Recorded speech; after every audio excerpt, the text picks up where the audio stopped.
नमस्ते बच्चों। हम प्रकृति की बात कर रहे थे, तो उस प्रकृति में मैं भी हूँ।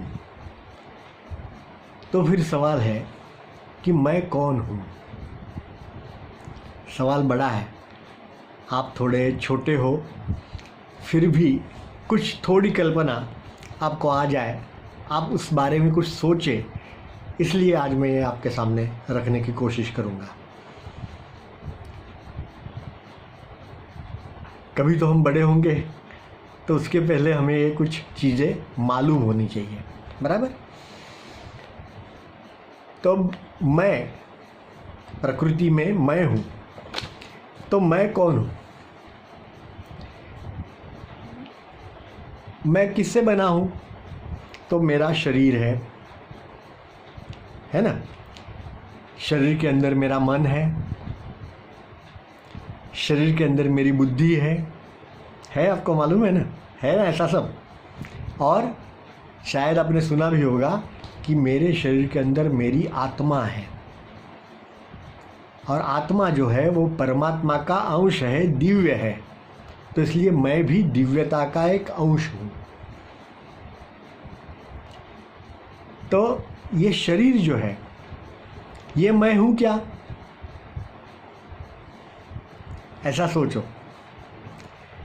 तो उसके लिए एक उदाहरण मैं आपको देता हूँ कि एक कार है,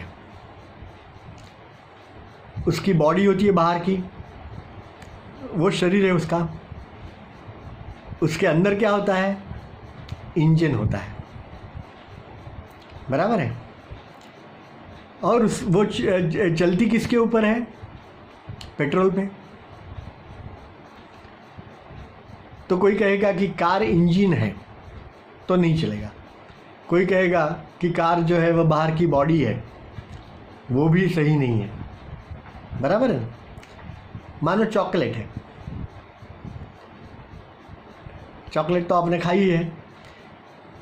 तो चॉकलेट जब आप लेते हो तो उसके ऊपर एक कागज़ होता है, बहुत बढ़िया सा, रंग बिरंगी, कलरफुल, प्लास्टिक जैसा। तो वो बाहरी कागज़ है, उसको हम कहेंगे कि ये चॉकलेट है? नहीं। उसके भीतर दूसरा एक कागज़ होता है, कभी कभी वाइट होता है, सफ़ेद कलर का। तो उसको कहेंगे कि ये चॉकलेट है? नहीं। तो चॉकलेट क्या है? उसके अंदर जो है वो चॉकलेट है। तो उसी प्रकार से अपना मनुष्य जो है, उसका भी पहले शरीर है हमारा, उसके अंदर हमारी मन और बुद्धि है, और उसके अंदर हमारी आत्मा है। तो मैं कौन हूँ? मैं आत्मा हूँ। चॉकलेट के जैसा। चॉकलेट क्या है? तो अंदर की चॉकलेट है, ऊपर वाला जो रैपर है, कवर है उसका, या तो कागज़ है, उसका कोई मतलब नहीं है। तो मैं आत्मा हूँ, ये जान लेना बहुत ज़रूरी है। तो शरीर जो है उसका रंग है, रूप है, वगैरह वगैरह, 5 तत्वों से बना है। अभी कल हमने सुना।